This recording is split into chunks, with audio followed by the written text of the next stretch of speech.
તો અમે વડોદરાના મુસ્લિમ સમાજ તરફથી કમિશનર શ્રીને એક વિશિષ્ટ પ્રકારનો કે જેમાંથી એક જ આંખમાંથી જે છે દેખાઈ શકે એવો ચશ્મો જે છે ગિફ્ટ આપવા માટે આવ્યા છે અને આવેદનપત્ર આપવામાં આવ્યા છે અમે આપીશું એમને.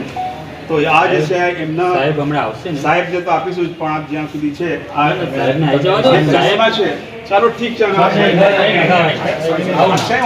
નથી લગાડતા. મારી વાત સાંભળો, તમારી જોડે આમાં રાખીશું, નથી કરીશું. આ તો અમારા નાગરિક છીએ, અમારો હક છે.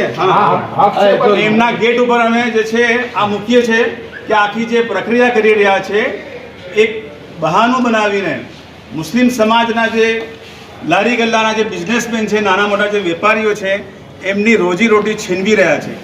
અને આ કશું જ નથી, ફક્ત પોલિટિકલ એમની આખી બધી કાર્યવાહી છે. વડોદરા અને ગુજરાતમાં જે છે ઘણી બધી ઘટનાઓ ઘટી રહી છે, હત્યાની, બળાત્કારની, ચોરીની, ડ્રગ્સ પકડાય છે. તે જે કાર્યવાહી કરવાની હોય છે એના બાબતે પોલીસ ડિપાર્ટમેન્ટ અને પોલીસ અધિકારીઓ કરતા જ હોય છે. પણ આ અમુક ચોક્કસ જે રાજકીય જે પક્ષકારોના જે આગેવાનો છે, જે હોદ્દેદારો છે, એમને ખુશ કરવા માટે મુસ્લિમોના જે ધંધા રોજગાર જે છે એમને ડેમોલિશ કરી રહ્યા છે અને એમની જે છે રોજીરોટી છીનવી રહ્યા છે. આ વડોદરાના જે સંસ્કૃતિ શહેર છે એના માટે આજે 5 દિવસની જે ઘટના ઘટી રહી છે એ કલંકરૂપ છે. તમારામાં તાકાત હોય તો વિશ્વામિત્રીના જે એન્ક્રોચર છે એમને તમે ડેમોલિશ કરો. મોટી મોટી બિલ્ડિંગોમાં જે પાર્કિંગની જગ્યા ખવાય છે, FSIની જગ્યા ખવાય છે, એને ડેમોલિશ કરો.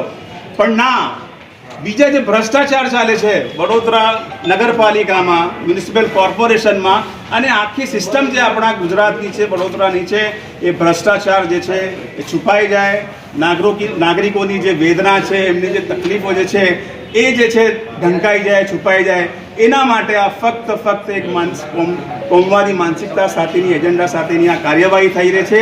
એનો અમે સખત વિરોધ કરીએ છીએ અને એને તાત્કાલિક બંધ કરો, નહીં તો અમે ન્યાયના ધાર વડોદરા મહાનગરપાલિકાની દબાણ શાખા તરફથી એકતરફી ચાલી રહેલા લારી ગલ્લા સહિતના દબાણો હટાવવાની કામગીરી રોકવા એડવોકેટ શૌકત અલી ઇન્દોરી દ્વારા પાલિકા ખાતે અરજી આપવી રજૂઆત કરવામાં આવી હતી. સાથે એક ચશ્મો આપવામાં આવ્યો હતો, જેમાં એક આંખથી દેખાય અને બીજી આંખથી ન દેખાય તેવો ચશ્મો આપ્યો હતો. કારણ એ હતું કે મ્યુનિસિપલ કમિશનર શ્રીને એક જ કોમના દબાણ દેખાય છે, બીજી કોમના દબાણ દેખાતા નથી. મ્યુનિસિપલ કમિશનરની ભૂલના કારણે વિશ્વામિત્ર નદીની દબાણોને કારણે 2024માં આવેલ પૂર આવ્યો તે દૂર કરવામાં આવ્યા નથી.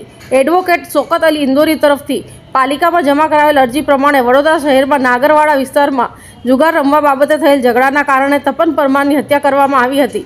જે બાદ વડોદરા નગરપાલિકા દ્વારા દબાણ દૂર કરવાની ચળવળ શરૂ કરી છે, પરંતુ દબાણ ચોક્કસ મુસ્લિમ વિસ્તારનો ટાર્ગેટ બનાવીને જ દૂર કરવામાં આવી રહ્યા છે તેવું સ્પષ્ટ દેખાઈ રહ્યું છે. જેથી આ કાર્યવાહીને તાત્કાલિક રોકવા અરજ કરવામાં આવી હતી અને આ રજૂઆત નગરપાલિકા ખાતે કરવામાં આવી હતી. Bureau report, news for Gujarat, Sohel Mansuri, Vadodara.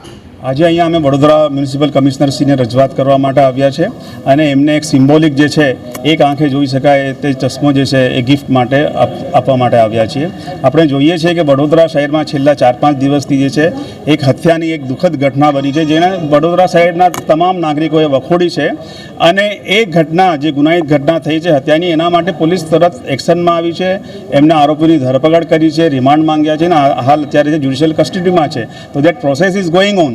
પણ એ જે હત્યાના બનાવને છે કોમ્યુનલ કલર આપીને જે સત્તા પક્ષના જે હોદ્દેદારો છે, આગેવાનો છે, એ વ્યક્તિગત જે ઘટના છે એને જે કોમ્યુનલ કલર આપીને આખા મુસ્લિમ સમાજના જે વિસ્તારો છે, ફતેપુરા, યાકુતપુરા, મચ્છીપીઠ, નવાપુરા, એ વિસ્તારોમાં જે છે જે લોકો લારી ધંધા ઉપર જે ધંધો કરે છે, ગલ્લા ઉપર ધંધો કરે છે, દુકાનો છે, એમને જે છે ને દબાણના નામે, દબાણ દૂર કરવાના નામે ગેરકાયદેસર, અમાનવીય, અન્યાયી અને હું તો કહીશ કે આતંકિત જે છે આ કાર્યવાહી કરી રહ્યા છે અને લોકોના ધંધા, રોજગાર, એમના જે બાળકો છે, એમના કુટુંબો છે, એમનું ભરણ પોષણ જે છે છીનવી રહ્યા છે.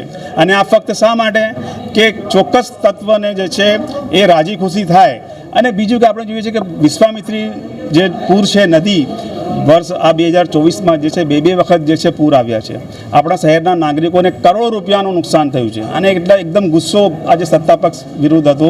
તો હવે ઇલેક્શન જે છે 6-8 મહિનામાં આવી રહ્યા છે, તો આ બધી જે એમની પ્રવૃત્તિઓ શરૂ થઈ રહી છે, તો અમે એનો સખત વિરોધ કરવા માટે અને મ્યુનિસિપલ કમિશનરશ્રી એમના વોર્ડ ઓફિસરોને અધિકારીઓને સદબુદ્ધિ આપે અને સિમ્બોલિક અમે આજે કમિશનરશ્રીને જે છે એ ચશ્મા આપ્યા છે, અરજી આપી છે કાયદેસરની, અને જો એના ઉપર આ કાર્યવાહી જે છે જે વન સાઇડેડ પણ છે, ફક્ત મુસ્લિમના જે છે વિસ્તારો, એમની દુકાનો, એમની લારી ગલ્લા જ ટાર્ગેટ બનાવવામાં આવી રહ્યા છે, તો આ જે કાર્યવાહી બંધ નહીં થાય તો અમે જે છે 4-5 દિવસમાં જેટલા પણ પીડિતો છે, નવાપુરાના, યાકુતપુરા, ફતેપુરા, એ બધા આવીને અહીંયા જે છે ધરણા અને પ્રદર્શન કરશે અને એમની આજીવિકાની માંગ કરીશું. અમે આ ફક્ત જે છે અમે કરીને દેખાડીશું કે આ જે છે તમારી જે કાર્યવાહી છે એ તદ્દન ગેરવ્યાજબી છે, સાંસ્કૃતિક જે નગરી છે આપણી વડોદરા શહેરની, એના ઉપર કલંક છે.